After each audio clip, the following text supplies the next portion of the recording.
Scene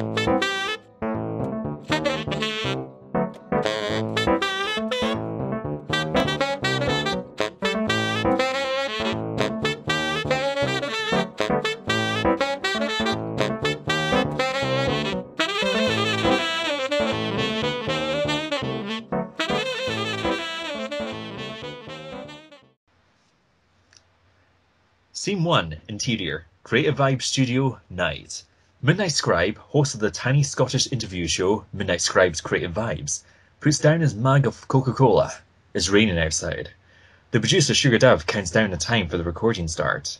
10, 9, 8.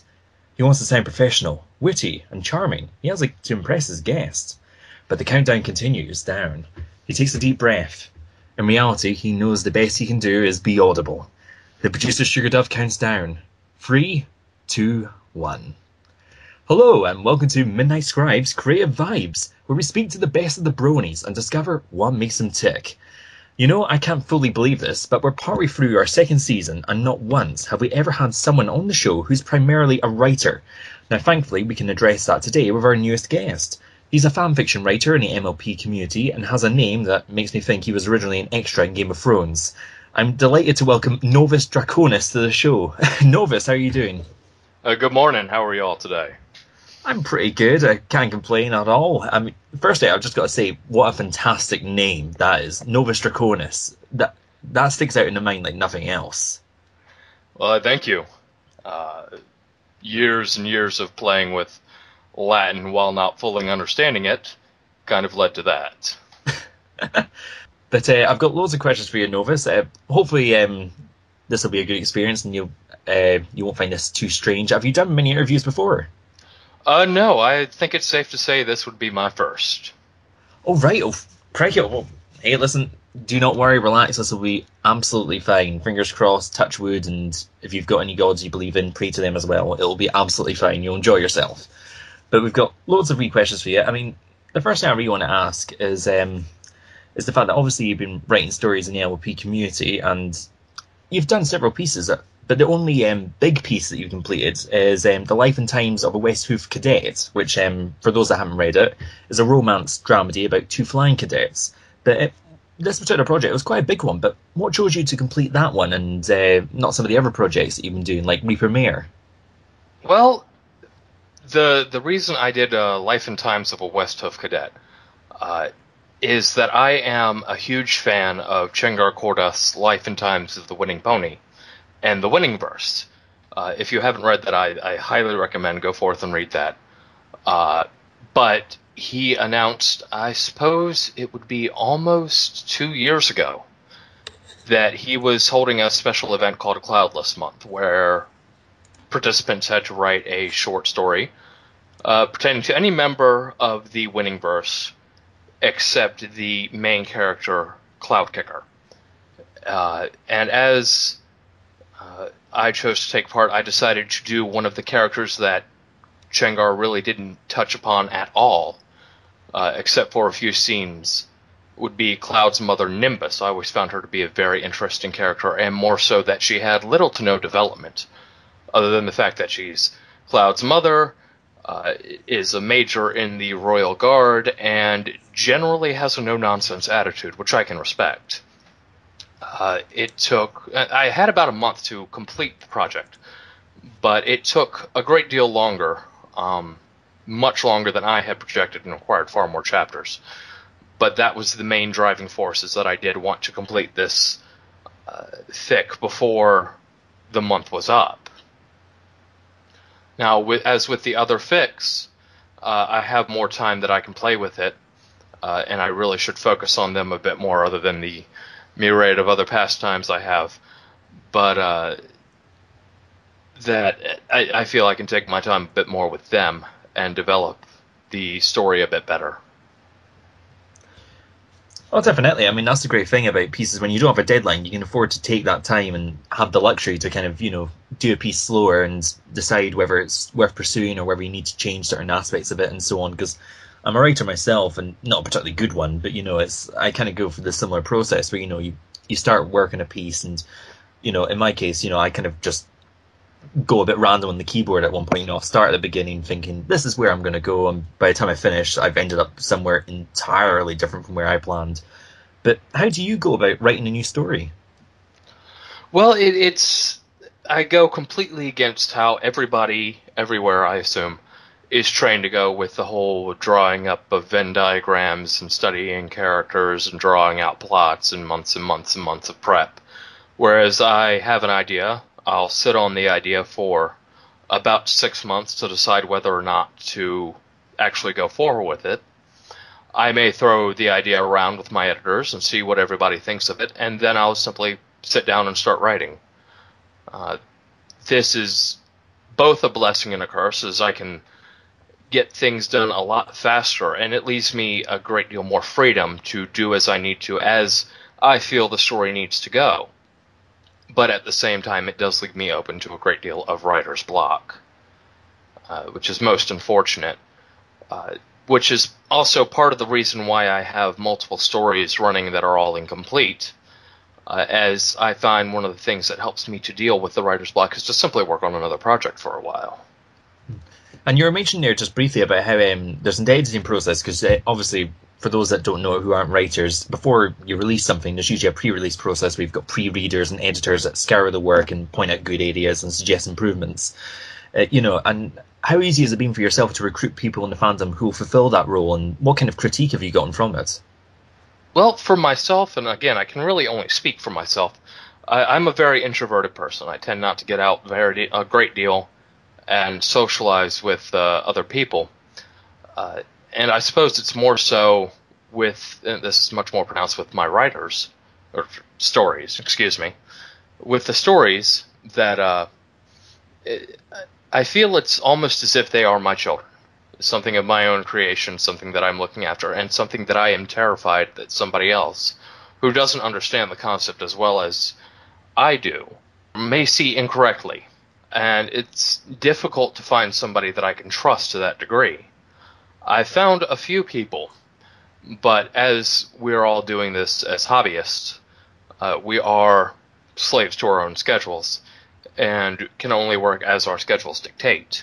One of my main editors, a fellow by the name of Irish Tiger, is with the Oregon National Guard, and as such, he disappears for a weekend once a month to go for his training, and for an entire month every year to go for his longer monthly training, where I'll have absolutely no contact with him for that entire span of time.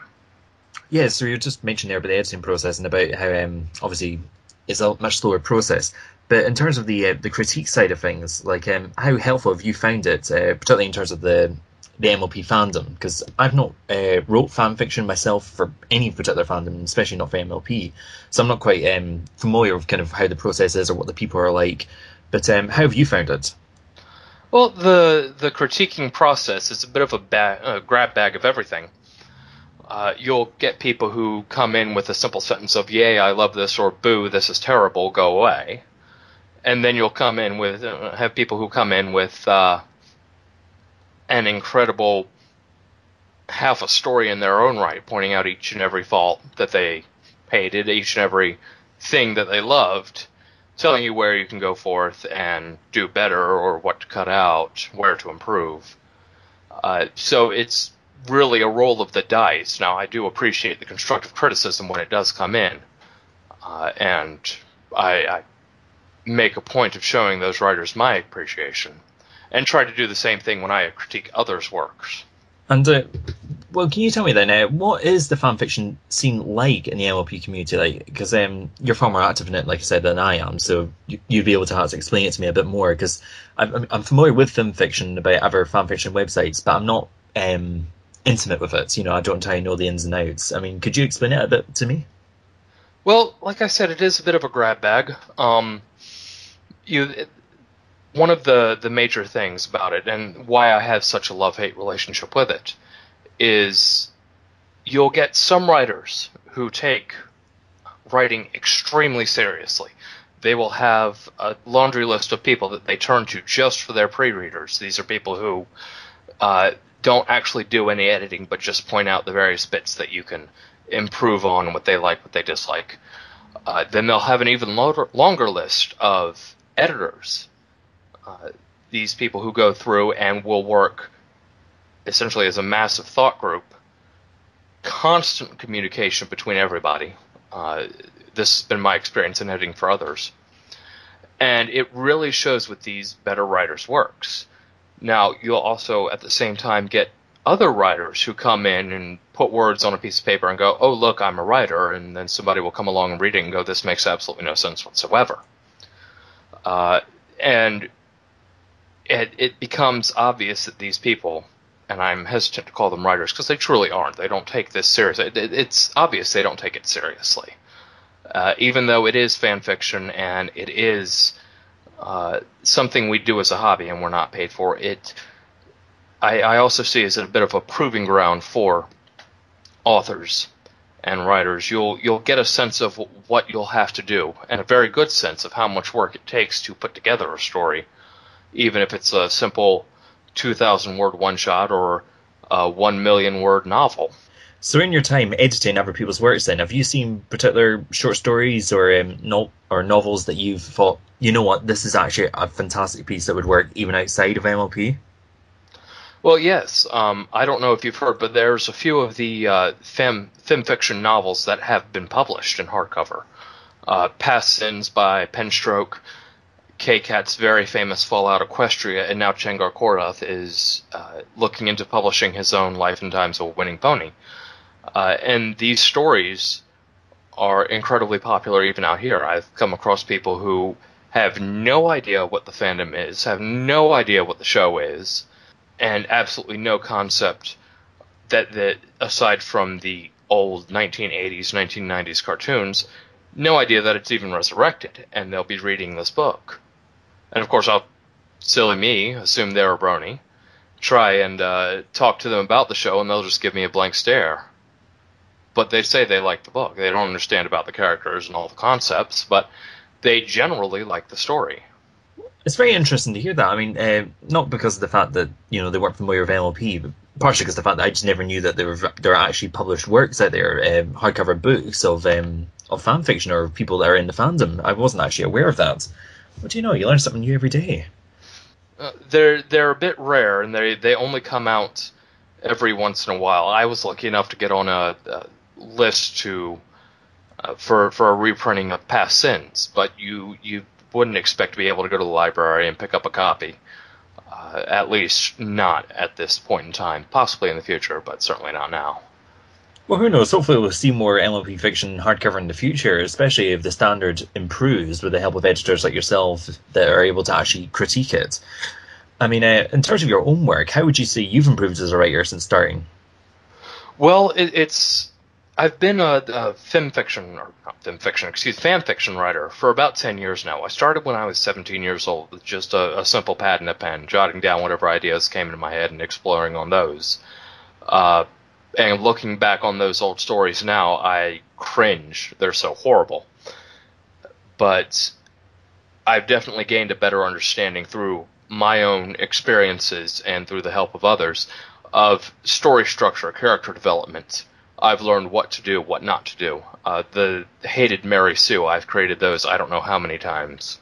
And I've now found people who will happily call me out on it, which I find to be an incredible help. Grammar, punctuation, the basic mechanics, which we all learned in school and I'm sure we all promptly forgot, have improved dramatically. It's almost like an incredible crash course. I wouldn't say it's a replacement for a university creative writing course, but it comes in a close second. So what kind of writing were you doing before you came into writing fan fiction for MLP? You know, I had a feeling this question was coming, and I'm almost embarrassed to answer it. Back before MLP, I was writing, believe it or not, a lot of Sailor Moon fanfics. Yes. Oh, listen, there is nothing wrong with Sailor Moon. I'm personally actually a big fan of Sailor Moon, so you ain't got nothing to worry about here. It's a safe place for that. But there was Sailor Moon. There was, I think, at some point, a Harry Potter fanfic. Many, many, many years ago, before I even became really all that active online. I'm almost hesitant to take claim of those nowadays, because they're just so incredibly horrible. But at the same time, one could look back on it and go, I have gotten so much better. There is a marked level of improvement. Yes, it's kind of difficult to see from day to day, but on the whole, seeing the forest, you can see it does get better. Well, definitely, and if you can see that marked improvement, that means you're becoming a better writer. So it's always great to see, where you started and where you've come to, even if the initial projects we've worked on are cringeworthy to the extreme. I think if a writer doesn't look back at their first project, or actually anyone, like musician, artist, doesn't look at their first work and go, "Oh, so much worse back then," they haven't improved that much. So it's a good sign, if you're going off that Sailor Moon stuff or Harry Potter wasn't that good, that's fantastic. That means you've improved a lot. Like you said, it's always a good thing to go back and look at these things to see how you improved, because if something that I've always heard our say, if we don't remember our past, we're doomed to repeat it. And if you don't go back and see how horribly you did, then you won't know what not to do. Definitely, for sure. One thing I've actually found quite interesting about your stories is that most of them seem to be written in first-person style, which I haven't done myself. I've only read a few stories where it's actually written in the first person. And why have you chosen that particular style? Well, the first-person style tends to narrow my focus a bit more. I'm almost hesitant to call it. My mother thinks that I have ADD because I can't seem to focus on any one thing at any one point in time. So it's almost forcing myself to wear blinders. I can only see things from this individual's point of view. I have been trying to branch out into third-person singular and third-person omniscient. The last time I tried third-person omniscient ended horribly, though. Nobody really got the development they needed, and the story was just lackluster overall. Hence why I'm hesitant to try it again, until I feel more confident in my own writing abilities. And in terms of the projects that you've been doing, both outside MLP and in here as part of the fiction, I mean, would there be? Do you happen to have a dream writing project, and would it be collaborative? And if so, who with? I wouldn't necessarily say it's a dream writing project. I write simply to write. One of my old friends, who happened to be a writer himself, said, pick one person you know and write for them to focus yourself. And I do write for one person, and that one person happens to be me. This is the one person I know well enough. But as selfish as it may sound, I write for the simple enjoyment of putting words to paper, telling a story, letting my imagination run wild for a little while. And that's really it. It's almost horrible to say, but I don't really think I'll be taking writing beyond fan fiction writing. I'd like to do this for as long as humanly possible. But if there will eventually come a day when my schedule simply forbids it, or I lose interest, or whatever may happen, and I'll simply consider another point in my life, pick up and move on. It's certainly interesting to hear that. I mean, because we haven't met many people who have had that particular perspective on it. It's actually quite an intriguing one, in the sense that you can actually, you can see yourself at one point detaching yourself from it and moving on. I mean, in terms of if you weren't to do fan fiction or writing in general, dare I say, where do you see yourself going? Like, if the opportunity were to arise? Well, personally, I'm not a man who likes the attention of, say, a movie star or a rock star or what have you. I'm a very simple individual. I like keeping to myself for the most part.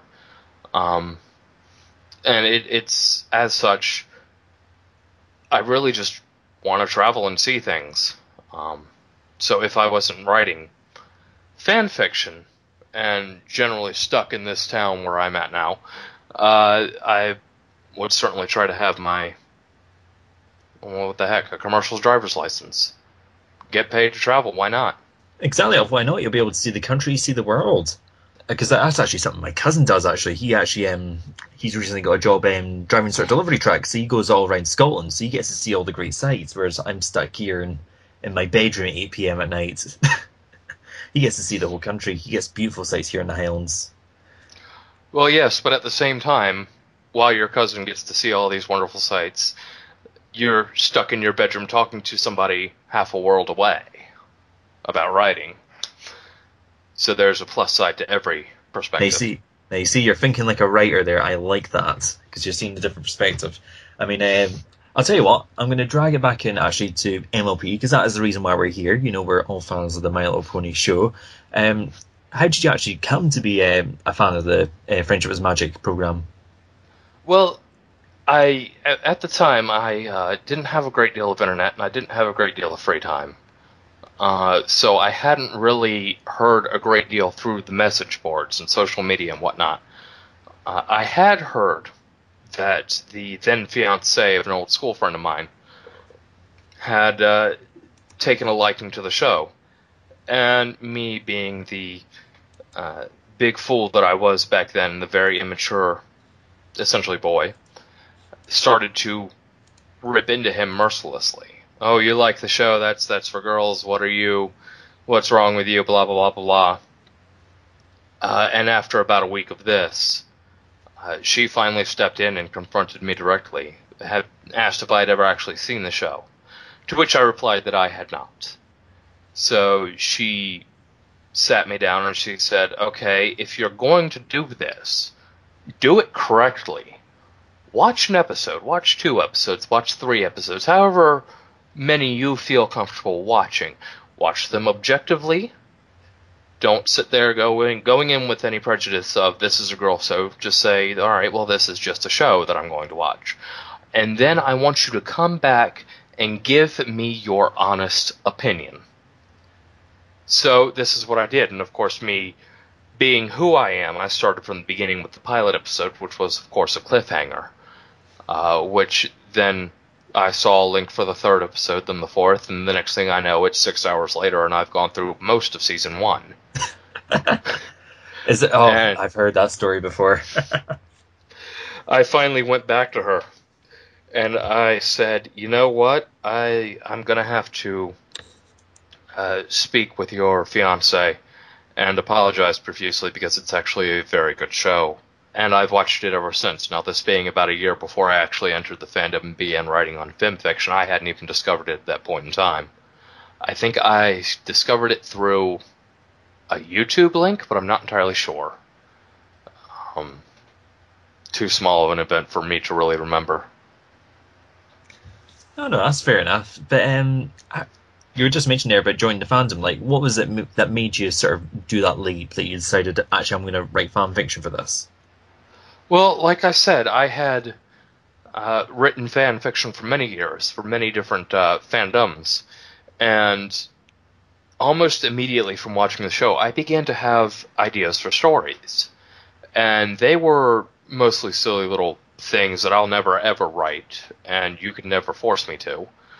But the more I thought about the show, the more I thought about the stories, and the more episodes I saw, the more I saw the characters developed and the world around them developed, the more complex the stories became, until I literally found myself lying awake every single night, and I would not sleep until I opened up Google Docs and started writing. And it may have been only a paragraph, or it may have been several chapters worth, but I would not sleep until I had written something. And the next thing you know, I have stories down. And I said to myself, why not post these? I've posted before. I've posted on Fanfiction, which was a horrible idea, by the way. No help there whatsoever. I've posted before. I have a sense of what I can expect, what sort of feedback I can expect. Why not post these? And while I thought I had a sense then, I was proven horribly wrong. The critiques that came in, the criticisms, the praise, were simply mind-boggling. I remember with the first story I wrote, which was titled Friendship is Magic, and was basically a novelization. It was a task I'd set myself with the creator of the comic over on DeviantArt to help me develop my abilities in description. And within the first 2 days of posting that chapter, I had about 30 followers, which blew me away. And well, you mentioned there about how when you're trying to sleep at night, you couldn't actually do it until you'd actually wrote down chunks of story. Do you happen to find writing quite therapeutic then? To a huge degree. I suffer from depression a great deal, and being able to write, being able to have task, purpose, something I can tackle and make progress on, and see that I'm making progress on, is incredibly therapeutic. I can't tell you how much better I feel after I've even written a few sentences. It's the same thing here in much respects. I mean, I've suffered from similar problems to yourself, and I do find that when you're writing something, whatever that happens to be, whether it's poetry, short story, screenplay, whatever, that just it is a great way of maybe even venting emotions as well, that I've found. You know, it's like once you're typing, you end up escaping into a world of your own creation, and it's a beautiful, beautiful thing. It is, and I don't know if you experience the same thing when you're writing, but there's almost a sense of such extreme focus that nothing else can interrupt it. It's an actual physical feeling of weightlessness that I experience. And I don't know if that's just me or a general feeling that everybody experiences. Well, for me, it's whenever I'm writing something, particularly once I get really into it, it's almost like I completely zone out from anywhere else. Like there could be drills outside, thunder, lightning, whatever. It doesn't get in, because it's just like I just inhabit this little bubble where I'm just typing away, and I'm just that engrossed in the story and seeing where it goes. And I think, when you've got that creative drive enveloping you and the work you're doing, it just leads to great things. Indeed it does.